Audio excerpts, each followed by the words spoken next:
Welcome to The Learning Core, a podcast by Telos on the Telos Channel. Together, we'll interrogate the core issues of conflict with experts from around the world and uncover the path forward toward creative action in our communities. My name is Sarah Sturm, and I'm your host. Our guest today is Dr. Joy Banner, the co-founder and co-director of the Descendants Project. She belongs to a community in the Louisiana River Parishes outside of New Orleans. The lands of the river parishes hold the intersecting history of enslavement, settler colonialism, and environmental degradation, and the legacies of those histories continue to impact residents today, something we'll unpack in this conversation. The Descendants Project is a nonprofit foundation committed to the liberation of the Black descendant community through the dismantling of inequitable and discriminatory economic, environmental, and social systems inherent in the violent legacies of slavery. Joy is a proud member of the local descendant community with rooted ancestry that can be traced back to the 18th century. The folklore, narratives, and resourcefulness of her community elders and ancestors are the inspiration for the collective and collaborative philosophy of the Descendants Project, in service of the community's health, wellness, and most importantly, happiness. As part of this work, Dr. Banner is on the front lines of the struggle against environmental racism in the form of petrochemical plants along Louisiana's River Road, otherwise known as Cancer Alley. In our conversation, we go over who the descendant communities are, how they've been marginalized and disproportionately impacted by environmental racism as a legacy of slavery, as well as the resilience of the community and the important and strategic actions they are taking to advocate for themselves. So I wanted to start asking a little bit more about the name of the project, because I think it really speaks to who you all are and the root of why you do what you do. So the foundation is called the Descendants Project. Can you talk a bit about why that's the name, but also why that's the name of the community that you live in and represent, and why that's important? Yeah, so we decided, and we actually started off with a different name. It was Louisiana's Creole Cultural Corridor, which is a mouthful, but it was an organization that wanted to uplift and highlight this rich cultural heritage that we have, particularly the Afro-Creole heritage in Louisiana and along the River Road. At the same time as we were coming up with the name of the organization, though, I was also doing more work. When I was at Whitney, I was part of the Engaging Descendant Community cohort that assembled at Montpelier, and it was all focused on how do we create a rubric to make plantation sites more accountable to their descendant communities. And while I was there at Montpelier, I thought, well, we have so many of these communities are calling themselves descendant communities. And I had we talked about descendants and being local, but then I really understood like why we have an even denser concentration of plantations. So we're clearly dealing with, these legacies. We know that. So why aren't we a descendant community? Why aren't we using that name? And so I started, it reframed. I love the name descendant community. And so we started speaking more in lines of descendants. And so eventually we changed the name to the Descendants Project, even though that culture and that heritage along the River Road is something that we totally do, and it's part of our mission. But we wanted to highlight the presence of descendants and also acknowledge that identity that's there. Because before, I'll say it this way, as someone who are descendant from people enslaved at plantations, but you're not really allowed to talk about slavery, or in the places that are talking about slavery, the museums are doing so in a way that is not talking about it at all, or focusing on the architecture or the grandeur of the slave owning family. So just to be able to have that identity of descendant was something that gives us a power. It centers us, right, in all that was horrible about slavery, but then also this wonderful culture, that we still, that our ancestors were still able to pass down to us. That's really powerful, and I think incredibly important for us to hear as we do this work of restoring our history at Telos, because so often I think when we are presented the history of the enslaved, it's as history. This is what happened to a community a long time ago, even if it's not that long ago. And I love that framing because it helps link the violence that was done to that community and your ancestors to the continued impact on the same community in the same areas today, even as we celebrate the joy and the agency and the community and the resilience, all those things you just named. I think it's really helpful for those of us who aren't from that area or don't know that community very well to have that link so clearly drawn that this is a community that's been present. And as you said, right, your own ancestry goes back to that time. Like the roots run really deep, and the impact, for better or worse, also runs really deeply. So I really appreciate that context as we think about what it means for us to engage these narratives in ReStory. The history is not a victimless crime, put it that way, to visit a site that doesn't embrace, that does not tell the full truth of the history. And so it's not like, so what's, you may think like, well, so what's the problem if someone wants to go to a plantation and drink a mint julep and, and then go on by their business, right? It might not be something that morally I would not approve of, but what's the harm in it? And so I just want to, make it known that there is a harm, because these systems are very much at play in our politics. They certainly are continuing to continuing the framing of 300 years ago of especially the desecration of Black wealth, health, and happiness. Yeah, that trio, the wealth, health, and happiness, I think are ones that the project uplifts today, but it's so important for us as we think about what needs to still be transformed, or as Telos would say, right, where there needs to be peacemakers engaging to bring about mutual flourishing and justice and equity and all these things that we want to see. I wanted to ask about the term Cancer Alley. Some of us on the call might be familiar with that. For other folks, that might be a completely new term. What is Cancer Alley, and what impact does that have on the local community? We talk about, or you were just talking about the health, wellness, happiness. That wellness piece, I think, is one that a lot of folks don't know about. Would love to hear your insights framing on what Cancer Alley is.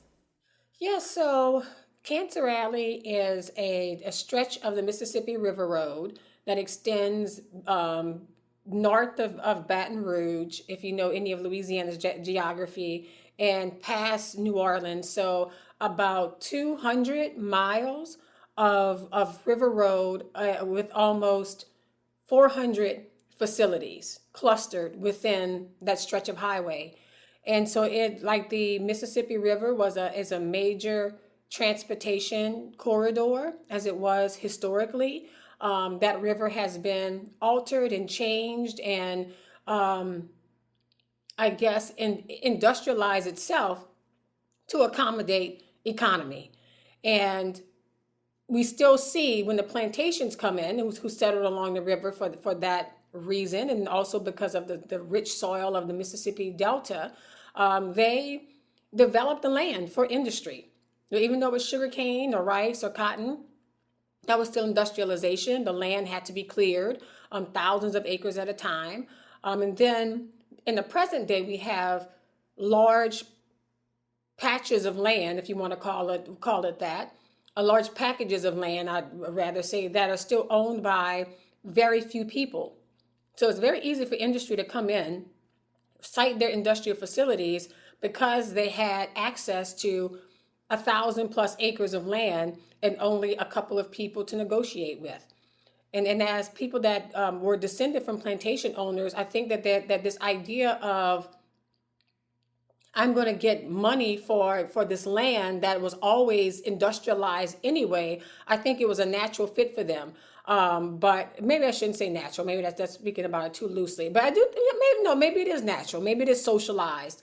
But yeah, so we now have a concentration of those facilities that were attracted to the region because of the Mississippi, because of Louisiana's horrible pollution laws. And because, let's get real, around these plantations are communities like mine that are Black communities, that are rural communities, and we are not valued. And just like we were sacrificed hundreds of years ago, that sacrifice still continues today. I appreciate that context, Joy, and it's making me think of the phrase NIMBY, not in my backyard. And one of the things we're working on inviting folks to do at Telos is to think about who our neighbors are maybe more expansively than the people we would traditionally think of as belonging to us to take care of, to advocate for. And that idea of it's okay to sacrifice these sometimes poorer, sometimes, predominantly Black communities, because it's not in our backyard. I think that's a chance for all of us to think about our own implication, where we're not necessarily the ones bringing in these companies or these petrochemical plants, but we probably benefit from them economically, and it's not in our backyard, so we don't see it. So I think what you're sharing is super important to make visible how these things do disproportionately affect communities that are descendant from historically enslaved and continually intentionally marginalized people, even with that resilience and creativity. If you look on your website, and folks are invited to check this out more explicitly, and we can link the page in the show notes, you all have a wonderful campaign against the Wallace grain elevator. And to me, I think this really highlighted, as I was learning more about it, both the kind of what you were just describing, the taking advantage of the community, and the erasure and invisibility of the fact that people are here wanting to live healthy, flourishing lives, not in the backyard of industry. But also, I think, really highlights the creativity and resiliency that you and your community and the project show. And I'd love if you could share with listeners a little bit more about what the campaign against the Wallace grain elevator is, how you've harnessed that community spirit, and also how it illustrates some of these bigger themes that are true for all of Cancer Alley. Well, yes, and I forgot to mention about Cancer Alley. The reason why it's called Cancer Alley is because the risk of cancer are within a 95th percentile in the stretch of Cancer Alley and River Road. So the health issues, the cancer risk, asthma, rare autoimmune diseases, we have them here in our parishes. So that gets to the point of we have way too much. We can't handle anymore, right? I mean, we are the worst place to cite any type of polluting industry. And so this grain terminal, which may not sound as ominous because you may hear petrochemical sounds heavy industry. And, we talk about methane, you talk about all of the ethylene oxides and the chemicals that are produced. Grain terminal doesn't sound all that harmful. In fact, it sounds kind of pastoral and all American, right? But this grain terminal proposed in our backyard would be, have structures that are over 300 feet tall, so tall as the Statue of Liberty, and only a couple hundred yards away from our closest home, which includes my parents' home. I live in this neighborhood as well. And Descendants Project headquarters is in the neighborhood that is immediately adjacent to this site. It would pump out 100 tons more pollution from the site itself, not to mention the 80 trucks a day, heavy trucks, which works out to just under 30,000 18-wheelers a day. And the dock that would be built along this, which is built to accommodate ships that are called Super Panamax. So they're actually too big to fit into the Panama Canal. And we would have this in our historic community, our small neighborhood. So it would completely wipe us off the map. The real underlying problem is greenfield and there's these industries, but it was the underlying zoning. So 30 years ago, the Formosa Plastics plant, which was going to be the biggest rayon facility at one point in the world, they wanted to site on that same land. The only issue was that it was not zoned, right? So the parish president at the time actually took a bribe for his influence to get that zoning into industrial. We challenged that zoning 30 years later, and we won. We won in court. So that zoning has been nullified and went from industrial to residential overnight. Now you would think, well, great, y'all, good, you did it, case closed, move on with your lives. Yeah, no, that would be the Hallmark movie, right? But so this is definitely not the Hallmark Hollywood ending. Our parish has been so enmeshed with industry that even our current parish president has some family members that would financially benefit from the siting of this grain terminal. And so if the parish and council members have put it back on the books to rezone that land to industrial. So prior to this meeting, I was on a Zoom call with three of my attorneys, two planning and zoning experts, as well as my sister, trying to walking through a preliminary injunction and also a planning and zoning meeting that is going to reconsider that zoning back to industrial. So this has been 3 years of fighting. So the good news is they were supposed to get this, start building this plant in 2021, and it's 2024 and they're nowhere near it. And at the same time, now out in there is we have been also sitting in on Corps of Engineers permitting meetings, which this project would require one. And if it's a federal project that requires a permit, you have to consider the historic and cultural impacts. And we have done a lot of work to uplift the historic and heritage preservation, especially of the Black descendant community. So that's all. We have a lot of irons in the fire, a lot of good irons in the fire, but every minute to minute, moment to moment, it's a fight, it's an email, it's a phone call, it's a Facebook post. It's something that you're having to deal with about that grain elevator, that damn Grainzilla elevator that I've named it. But yeah, that's what living on the front lines is. Just every moment feels like a battle. Yeah. Joy, for those of us who don't live on the front lines, how can we come alongside your community and support or help advocate against the grain elevator, or just in support of the flourishing of your community in any way? And that's that's a good question. And it's difficult for me to answer it. So the simple way is follow us on social media. If we have any appeals for petition signing, if sharing a post, it's always great for you to share. We have a donation button, so we use that. Those donations go into helping us advocate, for our community. It also goes into some mutual aid and go to, historic preservation at times. But I think, in a lot alongside of that, what I really think would be helpful is for people to read a few of the articles that are out there. So if you just look up the Descendants Project, or you look up wildest grain elevator, it'll pull up about 30 different articles. And what would be really helpful is if people kind of read those articles and saw the more nuanced, the more complex issues at hand, right? So it's everything from you have an investor that's greenwashing, to tax exemptions, that are $200 million tax exemptions. You have industrial zoning, you have environmental racism.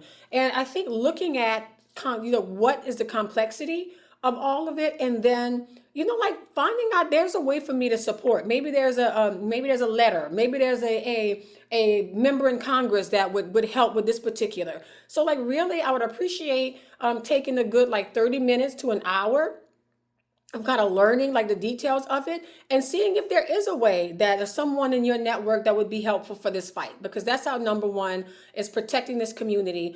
So I'd appreciate, giving you a little bit of homework to do, and helping us out. I'll make sure those things are linked in the show notes of this episode, because I think all of us can take, half an hour, 60 minutes to dive deeper and learn a little bit more. And who knows, right? Maybe there are ways that you have connections to other folks who could be really helpful to this community. So I task all of us with that. That's not a lot of homework for us, Joy. So I appreciate you pointing us in that direction. I wanted to pick up on one of the terms you used, environmental racism. And I'll admit, I don't know a ton about what this term refers to. But the reason I want to ask it, and maybe your answer will be totally different from why I'm answering this or asking this question, that's totally fine. But I think one of the things that sometimes comes up when people hear about these fights, especially in areas where there's high pollution, is that question of, well, why don't people move, or why don't people leave? And as we've been talking about, as you said, the descendant community has deep, deep roots here on this land. It's where your families are. It's probably where some of your ancestors are buried. There's a deep connection that can't just be answered by, well, move somewhere else if you don't want to have the higher risk of cancer. What is environmental racism? And if it's not related to that, we can tackle those two things separately. But how does this all fit together in ways that we might not be aware of on the surface, looking out or looking in from the outside? It's far more probable for you to be exposed to or live within the denser concentration of polluting factories if you are a Black person living even within this highly industrialized part of the river, versus you being a white person. There are environmental factors for us as a siting of facilities, but there's a host of other categories that fall under environmental racism. But environmental harm linked to the color of your skin, or linked to demographics. So that's how I loosely define environmental racism. I think in looking at a community and why, like why don't we just move? And for some people it's mobility, right? If you're dealing with the legacies of slavery and you've been an underserved community, like the option to move, the option to leave, is not always there. But let's say it's somebody like me who does have the mobility, right? My family has been here along this river for 300 years. I'm a 10th generation Louisianian. Yesterday we had a memorial service for my aunt, who was 98 years old when she passed away. But we gathered, or the whole family gathered in the neighborhood after the memorial service in the yard, ate some gumbo because it's still cool enough to eat gumbo, drink a couple of beers, sat in the yard, and then talked about life in this community. And so I got to talk with my great uncles who were telling me about spending time in the swamps. Like they went back there, and I didn't know that the swamp has some delicious fruit that my great uncle told me about. He was talking telling the stories about growing up in the neighborhood. At one point, he like slips into Creole French, and he starts teaching us some Creole French terms. And so, I mean, he was telling us about working at Whitney Plantation because he had a summer job there, and he was like walking through, the sugarcane cutting, and also, talking about the dynamics, the racial dynamics, the class dynamics that, were on, Whitney Plantation. And so when that sense of place, that community, if I pick up and leave, I'm leaving my family network. I'm leaving, the place that made me, an African American. That's where my roots are in the soil. Like there's no separation between Joy Banner and Wallace. There's no separation between Joy Banner and the land that I live on. And so to tell people to leave, you're telling them to leave their soul. You're telling them to leave their essence, their identity, their place. And unfortunately, when it's Black communities, when it's rural communities, and I will say, I mean, our white rural communities, it's not like they aren't facing, some level of yes, they're facing extraction and being pushed out their communities as well. But at the end of the day, is a lack of value that those elements of our life, that the lack of value that's perceived with our communities and with our history is a reason why we have such targets on our backs. I appreciate you sharing that and giving us a little bit of an insight into the joy of your community as well. And I wanted to offer you an opportunity to share about the happiness of your community, the communities in this area, or the descendant community, because, as we talk about restoring as you say in your mission statement, the narrative violence of plantation tourism, we're working on restoring that. We now have a lot more insight into some of the challenges facing the descendant community and your community specifically, but we could also use some of the joy. So what does happiness look like for your community? Or is there anything that you'd like to share about the descendant community that you think is incredible or really interesting, or just highlights the joy? And you shared a little bit of that, right, with the gumbo and the swamp fruit and all of that. What would you like us to know about where you're from and the people you belong to that we don't know? Yeah, thank you for asking that. I mean, it's so, this area, like New Orleans, I think everyone, think of New Orleans and everyone, in New Orleans, wonderful food, music, culture. And that magic of New Orleans, and a lot of it comes from the river Parishes. And it's just as deep, just as rich.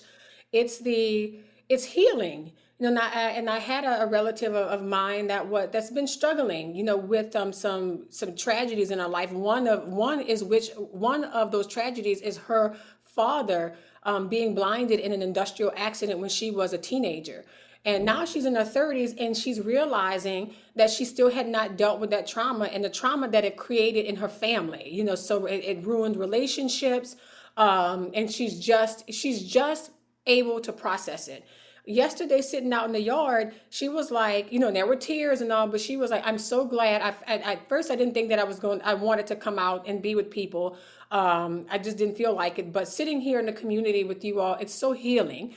And so I think the having that wisdom that's passed down from generation to generation, it's healing, it's informative, it's instructive, and it's really, we have such, like, our history is very, it's so unique, and in many cases is rare. And my favorite part of it is that it's extremely weird. So I mean, there's a lot of like spiritual elements of it. You have different languages being spoken. And so like we have people that still speak Creole French, but then there's a lot of like Haitian built into it. There's like some indigenous words. And so like the food ways, everything. And I will say that the best is New Orleans food is good, right? But it's really good. But the food that you get along the river parishes and in St. John Parish, it's we were settled by German immigrants. And so the food ways that I think of the German influence, mainly the sausage, and the African influence, the beans and rice, gives you the best red beans and rice that you'll ever find anywhere in the world. So just the red beans and rice alone is enough enough reason to save this community. But there's tons more wonderful stories. Yeah, I mean, it's just the sense of humor, and then also the storytelling abilities that I believe was passed down from our West African traditions. Nobody can tell a story like the elders in our community. It's magical. It's really something to behold. That sounds incredible. And if that's not enough of a pitch to anyone listening to go down and see Whitney and visit these communities and see, not just a different narrative of the history of the enslaved, and the Whitney does a really great job telling that history, but also to see the communities that are still present and the joy, and eat some of that great food. You're making my mouth water.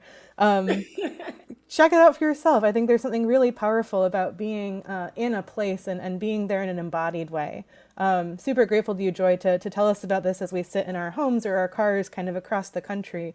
But I think, hearing more of you talk about your community really makes me want to go and experience and smell it and see it and hopefully taste it. So I really appreciate the insight, not just into the work you do, but into the people that you represent and belong to. Before we wrap up, anything else that you want to say that I've forgotten to touch on, or that you'd like to highlight, either in the challenges that face the community and the Descendants Project, or in the successes or the wins you've had along the way?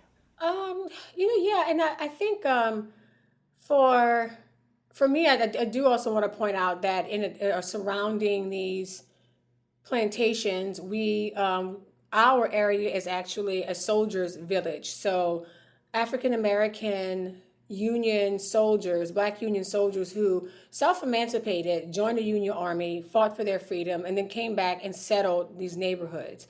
So our communities are communities of incredible resourcefulness and strength, and also economic opportunities. I think sometimes we divorce the economic and the historic and the sustainability. But we need to, like, all of that there's a way for us to be sustainable communities without having to sacrifice. For us, I know my sister would want me certainly to front the fact that we've been doing work with the United Nations and as part of the Plastics Global Treaty. And so plastic is produced in our backyard. So any ways that we can reduce plastic, and recycling. We can't recycle our way out of the problem. And for us, recycling plastic, what we call recycling chemicals, is just as harmful, and it really does not help us out when there's the production of plastic that is really polluting our air and our water. So just finding ways that you are aware of when we consume, or the actions that we do, like who is a community that is being affected by it the most, and then just being more conscious of those communities and seeing what we can do to change our behavior or work towards a solution to support those frontline communities. I love that. I love that invitation to be aware of the ways that we are tied up with those around us. And I think that really points to what Telos talks about with mutual flourishing. What I want for myself, I want for my neighbor, and what I want for my neighbor, I should want for myself. And I think, yeah, that invitation to consider our impact, not just on those around us who we can see, but who are on the front lines of some of the industry, is really important for all of us to take away and to do some further research into. So Joy, I really, really appreciate the time you've taken to give us some insight into the Descendants Project, into the descendant community, some of the challenges you face, but then also the advocacy and resiliency and joy and happiness that you all embody and bring to the work. I'm super grateful. I'm excited to go and read more on the website. I hope everyone else listens and is eager to go keep learning and figuring out ways to engage as well. But thank you so much for taking the time to share with us today. Well, thank you. Thank you for having me. Anytime that we have the opportunity to share our story, share our mission, it's extremely helpful to us emotionally, organizationally. So I really appreciate you giving me this space to talk about our mission.